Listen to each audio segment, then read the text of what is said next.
What's going on, guys? Ted from Nerd Immersion here, and I'm back with another Xanathar's Guide to Everything / Unearthed Arcana comparison video. This time we're not talking about a subclass, but we are talking about Eldritch Invocations for Warlocks. We've seen several iterations of these as well. There was originally in the Warlock and Wizard, they had a bunch of invocations. They called those back to a revised version in the revised class options, Unearthed Arcana, and then we have our final published version here in Xanathar's Guide. So why don't we jump in and see what the differences are between what was in Unearthed Arcana versus the final published, and then I'll also give you guys my thoughts on each of them as we go through. So, first up we have Aspect of the Moon. Originally, they had a lot, in the very first published Wizard and Warlock Unearthed Arcana, the various invocations were tied to your patron. So, Aspect of the Moon, for instance, was only available to Fey Pact or Fey Patron Warlocks. They decided to remove ties to your patron and make them tied to your pact, which I kind of like, because then that means everybody can get them, and the inability for you to get them isn't a choice you make at level 1, when you can't even get invocations. It's a choice you make at level 3, where you can start to kind of progress out your character and maybe think about where you want to go. So, Aspect of the Moon, you no longer need to sleep and can't be forced to sleep by any means. To gain the benefits of a long rest, you can spend all 8 hours doing light activity, such as reading your Book of Shadows and keeping watch. So, I'm going to be doing a D&D 101 video just to cover rests in general, but there's a lot of back and forth. I feel like people think, oh, what it takes to get a long rest. I believe, and again, this will be covered in that video, per the player's handbook, I believe you need to have 6 hours of sleep to technically constitute a long rest, unless something prevents you from doing that, or allows you to get away from doing that, like being an elf and having trance. You only need to meditate for 4 hours as opposed to sleep for 6. This allows you to stay awake the entire time for the 8 hours, but you still get the benefits of the rest. So that means you get your spell slots back, or your health back in this case, because you're a warlock, you get it back on a short rest. You get all your stuff back, your HP, half your hit dice, and you have the benefits of essentially resting, so you're not, like, sleep deprived, but you can do things during that time. You can read a book, you can keep watch. I don't know if that technically would allow you to copy. It says reading your Book of Shadows. I think this is probably be a DM's call. I don't know if you would be able to, if you say had scrolls or a wizard's spell book and wanted to copy those spells into your Book of Shadows, would that be considered part of a light activity so that you could do that and still do it during the course of a long rest? I think I would personally allow it, but that's probably a DM's call. My assumption is the main purpose is that it, as it's written, is that you can't do that. Otherwise, it wouldn't say just reading your Book of Shadows. It also says you can't be forced to sleep by any means. So that means you are immune to basically all forms of sleep, whether that be via magic, like the sleep spell, or I'm assuming based on how it's written, poisons and intoxicants and things of that nature. Because again, an elf or any creature with Fey ancestry cannot be put to sleep by magic. The way I read that is that a poison that would induce sleep would still work on an elf, but magic, like say the sleep spell, would not. This says you can't be forced to sleep by any means, which I think means that you're pretty much good to go.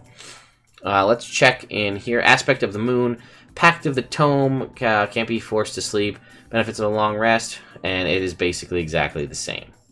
Alright, Cloak of Flies. This requires 5th level. As a bonus action, you can surround yourself with a magical aura that looks like buzzing flies. This aura extends 5 feet from you in every direction, but not through total cover. It lasts until you're incapacitated or you dismiss it as a bonus action, which is nice. It means it could be there essentially the whole time. When you wake up, you activate this and then you have it. The aura grants you advantage on intimidation checks, but disadvantage on all other charisma checks. And any creature that starts its turn in the aura takes poison damage equal to your charisma modifier.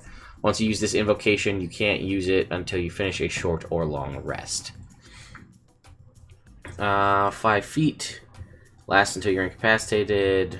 Advantage on intimidation.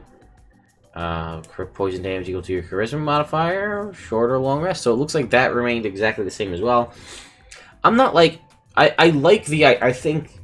I like this more for the RP side of the advantage on intimidation checks. But the fact that when you activate it, it lasts until you are knocked out, incapacitated, potentially meaning through the course of a long rest, or until you dismiss it. So you basically... This could be a 24-hour effect. And again... Theoretically, I mean, if you have Aspect of the Moon, you are never incapacitated, right? Because you don't... Because normally when you go to sleep, you are considered incapacitated. So if you had Cloak of the Flies and the Pact of the Tome with Aspect of the Moon, you could literally have your Cloak of Flies up 24/7 forever. Unless you choose to dismiss it. And it's not a magical... Oh, it is a magical aura. Okay, never mind. Magical aura, therefore, I think as it's written, it can be dispelled via a dispel magic, but I don't know because it's not technically a spell. So it wouldn't have... So I guess it can't be dispelled, but because it's a magical aura in an area of anti-magic, it should be suppressed. If I'm understanding that correctly, like a Beholder's eye cone, or someone that casts anti-magic field. This would be suppressed as this is specifically distinguished as a magical aura, but it cannot be dispelled, I don't think, because what would the DC be? There wouldn't be one because it's not a spell. Therefore, it also can't be counterspelled. But yeah, for the most part, if you really wanted to, again, the fact that if anybody gets within 5 feet of you, they take poison damage, may be a little bit of a deterrent for people to talk to you. But you could have this as sort of a defense mechanism up all the time, which is very cool. And again, if you had the Aspect of the Moon, you could really work that well together. Eldritch Smite. This requires 5th level and Pact of the Blade. This is phenomenal for you Hexblades or you Blade Pact Warlocks. But I think the best benefit is a Blade Pact Hexblade. But anyway. Once per turn, when you hit a creature with your Pact Weapon, you can expend a Warlock spell slot to deal an extra 1d8 force damage to the target, plus another 1d8 per level of the spell slot, and you can knock the target prone if it is huge or smaller. So, this technically does more damage than a Paladin Smite, because a Paladin Smite maxes out at 5d8 at a 4th level slot. Again, you can cast from upper level slots if you have them, but it doesn't do any increased damage. You, as using a 5th level slot as a Warlock, can do 68 force damage. Again, a type of damage that is almost resisted by nothing, if not anything. I'm not sure if anything has resistance to force damage in the monster manual. And if the creature is huge or smaller, they're knocked prone. No save, just knocked prone. And this looks like this is exactly the same as well. The only caveat that I did not realize upon initial reading is once per turn. So you cannot, which is sort of a bummer because it means you can't really benefit from your Eldritch Smite's knockdown in that, like, I couldn't knock somebody prone, and if I have 2 attacks as a Warlock, knock them prone with Eldritch Smite if they're huge or smaller, and then swing again with advantage and Eldritch Smite them again, potentially with a crit, because I can only do this once per turn. Again, that's why I mentioned in my Hexblade video that you could do a Hexblade Paladin combo, and then Eldritch Smite and Divine Smite using Paladin slots and Warlock slots, and do a shit ton of damage. Or do an Eldritch Smite, knock them prone, and then swing with advantage and do a Paladin Smite. Ghostly Gaze requires 7th level. As an action, you gain the ability to see through solid objects, so X-ray vision basically, out to 30 feet. Within that range, you have dark vision if you don't already have it, which is a nice feature as well. The special sight lasts for a minute or until your concentration ends, so this does require concentration as if a spell. During that time, you perceive objects as ghostly, transparent images. Once you use this feature again, you can't use it until you finish a short or long rest. So Ghostly Gaze previously was 30-foot range as an action, dark vision, but the special sight lasted until the end of your current turn. So this was a pretty powerful ability X-ray vision, but it was only short or long rest, and you could use it once on a turn. Which, again, if you're thinking about it in the terms of turns, that means it's in combat. That was your whole action. You get this once. Now that it lasts a minute, it has potential out-of-combat uses as well. So I really like that. That was a good change. Gift of the Depths requires 5th level. You can breathe underwater and gain a swim speed equal to your walking speed. You can also cast the water breathing spell once without expending a spell slot once per long rest. That's awesome. As a warlock, anything that lets you cast spells without using slots is huge. So this lets you cast water breathing, which again, you can already breathe underwater and get a swim speed, but casting the water breathing spell lets you cast it on other people for free. So again, underwater breathing is not something that comes up terribly often, but when you need it, you need it, and this is great.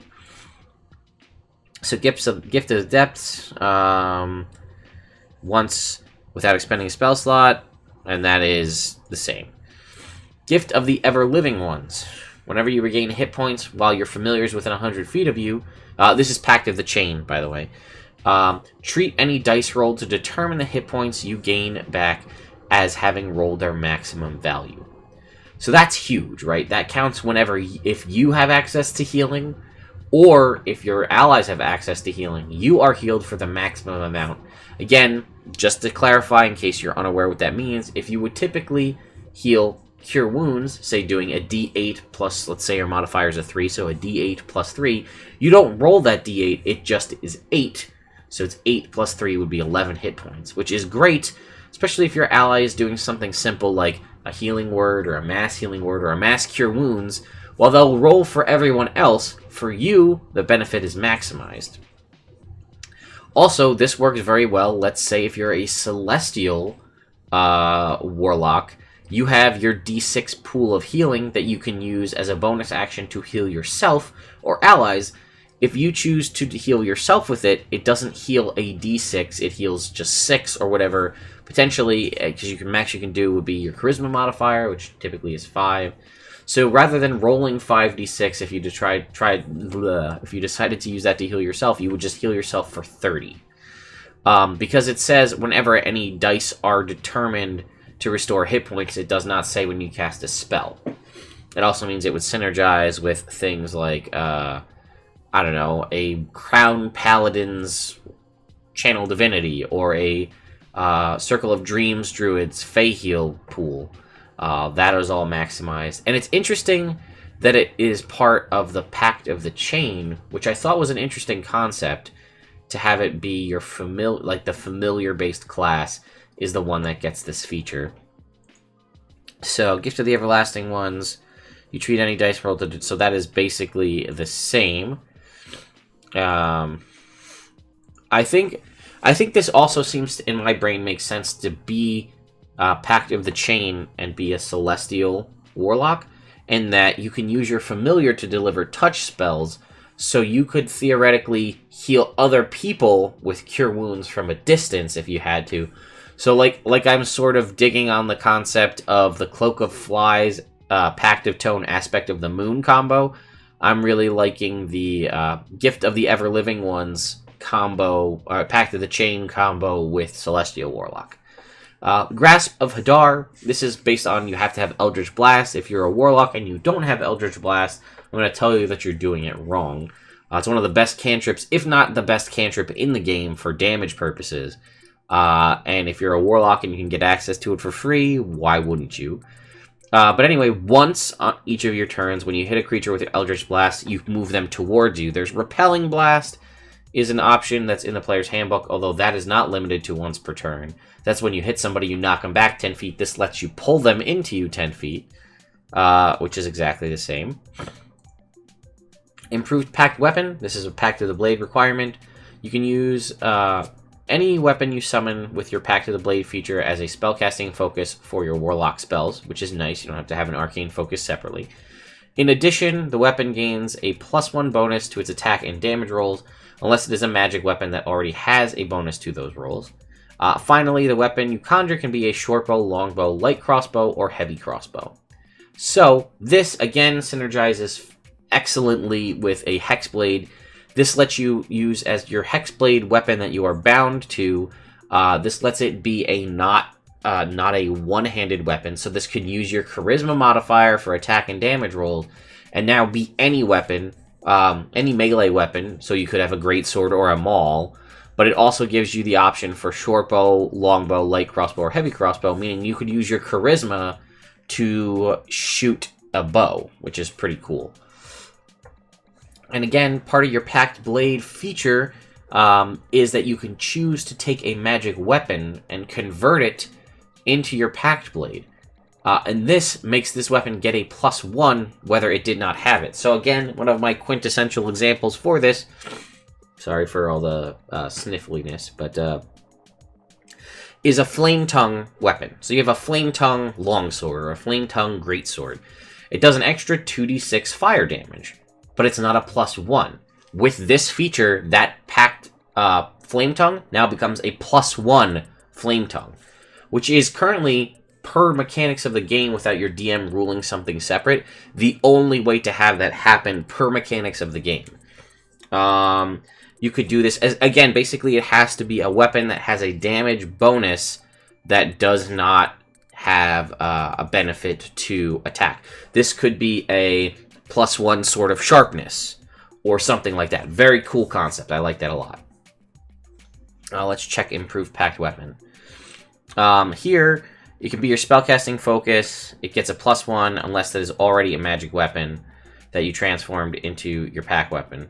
So here it says it gets a +1 bonus to attack unless it is already a magic weapon that you transformed into your Pact Weapon. So not only did this say, it says unless it's a magic weapon that already has a bonus to those rolls, so therefore allowing the Flame Tongue thing that I just said to happen, but it also now gives you the opportunity to make a bow of some kind. So this is a huge benefit, really makes Pact Blade Warlocks come into their own. I'm a big fan. Lance of Lethargy is Eldritch Blast. It reduces a creature's speed by 10 feet until the end of your next turn, once per turn. This was previously called Frost Lance. It's the same wording, just different name. Maddening Hex. 5th level, Hex spell or a Warlock feature that curses. They kind of, I feel like they made it less, well, they explain it here. So as a bonus action, you cause a psychic disturbance around a target cursed by your Hex spell. Warlock feature of yours, such as a Hexblade's Curse or the Sign of Ill Omen. Sign of Ill Omen is an invocation in the player's handbook that allows you to cast the Bestow Curse ability. When you do so, you deal psychic damage to the cursed target and each target of your choice that you can see within 5 feet of it. The psychic damage equals your Charisma modifier. To use this invocation, you must be able to see the cursed target and it must be within 30 feet of you. So, this is a nice way for...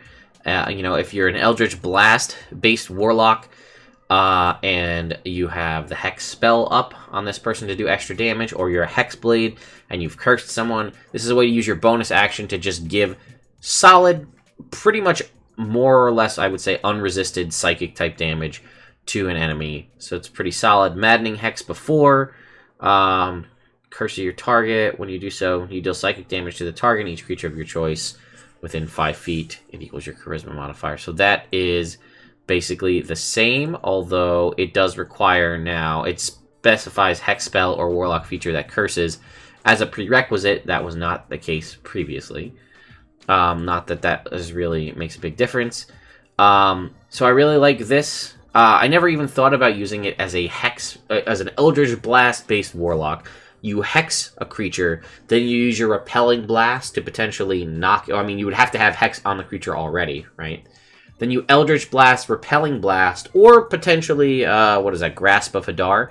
But basically to reposition that enemy around other enemies, and then activate your Maddening Hex as a bonus action to deal the damage. So basically, if the enemy was 10 feet away from a group, you Repelling Blast, knock it back 10 feet, then use Maddening Hex to deal psychic damage to it and all the ones around it. So that's a pretty cool way you could try to make tactical combat using Maddening Hex. Relentless Hex, 7th level, Hex spell or a Warlock class feature that curses. Your curse creates a temporary bond between you and your target. As a bonus action, you can magically teleport up to 30 feet to an unoccupied space you can see within 5 feet of the target cursed by your Hex spell or Warlock class feature, such as Hexblade's Curse or Sign of Ill Omen.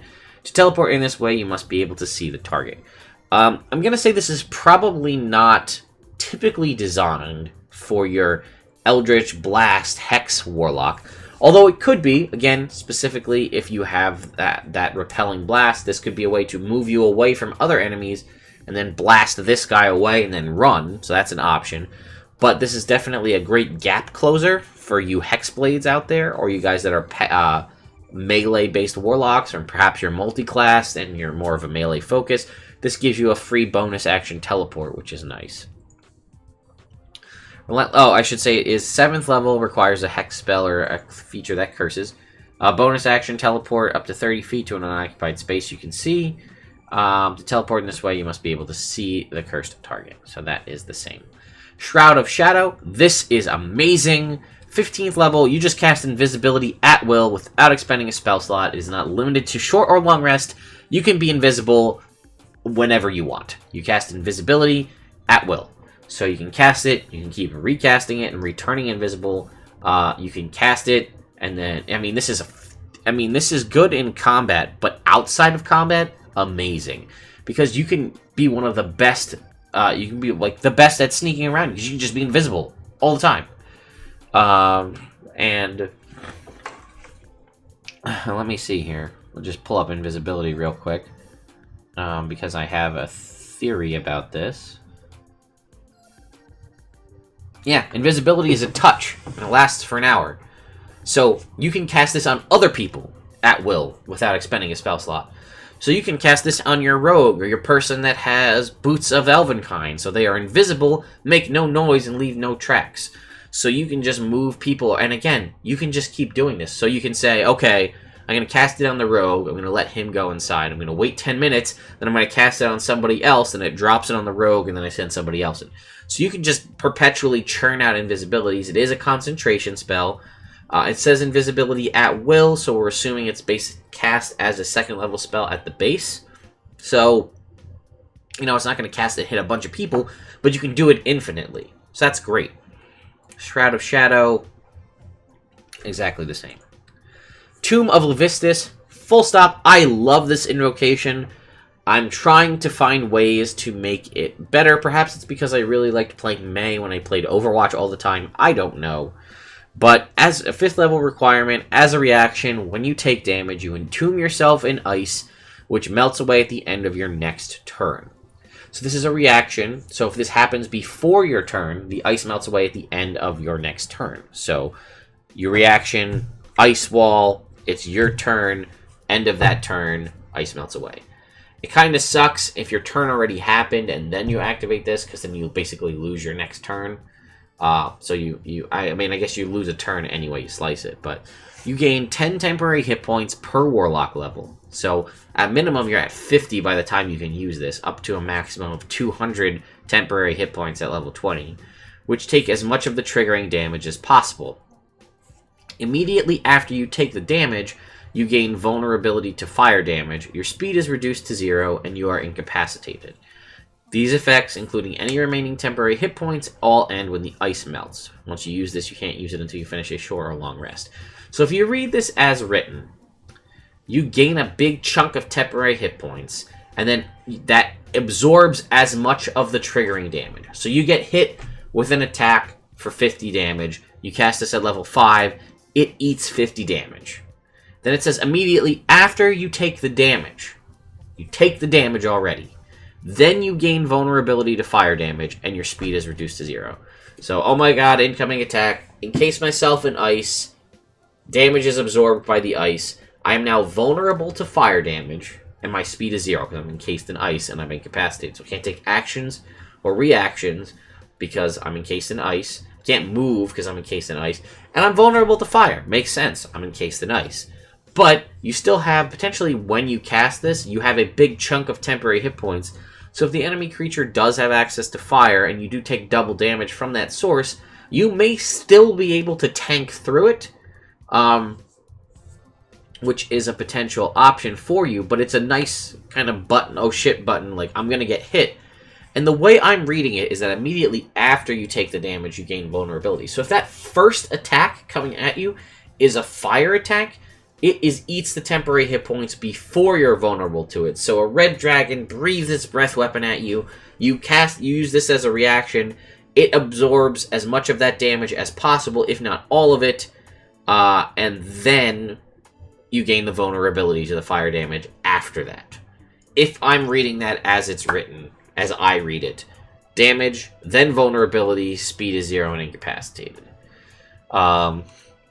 The only thing I see that kind of would be a negative is if you cast it, you took 50 points of damage, it ate 50 points of damage, you are no longer encased in ice, but you are still vulnerable to fire damage, your speed is still 0, and you are still incapacitated, even though... Oh, wait. These effects, including any temporary hit points, all end when the ice melts. So if you have 50 temporary hit points, and somebody hits you for 50 damage, theoretically... does that make the ice melt? Or no, would you still have all of the negative side effects, but none of the protection? I'm just trying to see, like, if you were to time it right, and, like, the damage happened to be exactly what you had as far as temporary hit points go, could you use this to block it and then be okay? I'm assuming it's not designed that way, but, again, feel free to argue with me, because I really recognize that this is not as great as I want it to be. I just really love the idea of it. Plus, there's nothing that's saying your friends can't help you while you're in this ice. So you do this to, like, oh shit, I'm gonna die, and then your cleric can still heal you inside the ice. So you have that going for you. So Tomb of Levistus, reaction when you take damage, entomb yourself in ice, 10 temporary hit points, which takes as much of the triggering damage as possible. You also gain vulnerability to fire damage, your speed is reduced to 0, you're incapacitated. These effects all end when the ice melts. Again, it says when they melt at the end of your next turn. If the temporary hit points go away, I guess you're still encased in ice. So that answers that question. So even if you take all of the damage from the ice shield, you're still encased in the ice, and those effects don't end until it melts naturally at the end of your next turn. Once you use this is the end of your short rest. So see, as it's written here, you take it. The initial temporary hit points take as much of the triggering damage as possible, and it says you also gain all of these. Here, it specifically states immediately after you take the damage, you gain vulnerability. So the way that it's worded there, I feel like it is you take the damage, then you're vulnerable. Maybe I'm wrong. Jeremy Crawford may have answered this in a Sage Advice, and if he did, please let me know. And lastly, we have Tricksters Escape, 7th level prerequisite. You can cast Freedom of Movement once on yourself without expending a spell slot. So unlike Shroud of Shadow above, where it says you can cast Invisibility at will, this states that you can cast Freedom of Movement, but only on yourself without expending a spell slot. You can regain the ability to do this when you finish a long rest. Let's just check Trickster's Escape. Freedom of Movement once without expending a spell slot, long rest. Again, Freedom of Movement is a phenomenal spell. It is great when it comes up. You love that you have it. Freedom of Movement, do we have access to it? Yes, it lasts an hour. It is non-concentration. What it does, you can see right here, you ignore difficult terrain. Spells and magical effects can't reduce your speed, and you can't be, nor cause you to be paralyzed or restrained. You can spend 5 feet of movement to automatically escape non-magical restraints, such as manacles or being grappled, and being underwater imposes no penalties on your movement or attacks. So again, this is not something that hopefully comes up too often, but when you have the fact that you can have freedom of movement for free, essentially, once a day is great. Again, you have the ability to do it without spending a spell slot. As a Warlock, you are very limited on your spell slots unless you multi-class. So any invocation, I would say I would personally prioritize invocations that let you cast things without expending spell slots, because it just increases your utility, your damage output, whatever the case may be, without limiting what you can do with your 3 to 4 spell slots, depending on how high of a level you are. So, anyway, guys, this video probably took a lot longer than I thought it was going to be, especially because you can see all the invocations we went over here, and there were several others here in this version of the Unearthed Arcana that didn't make it in, like, for instance, Kiss of Mephistopheles did not make it in. I guess that might be the only one, actually. Yeah, it is the only one. which was the fireball when you cast Eldritch Blast, which is kind of a bummer because that was a free way for anybody to get fireball as a warlock, which would be great, but unfortunately it did not make its way through. So anyway, let me know what you guys think in the comments below. Did you like my combos? Did you dislike my combo ideas? Did you think of any combos that I didn't think of? And tell me what your favorite of these new invocations is. So anyway, guys, I will see you next time for our final subclass comparison, the War Wizard. So anyway, guys, hope you enjoyed it. I'll see you next time.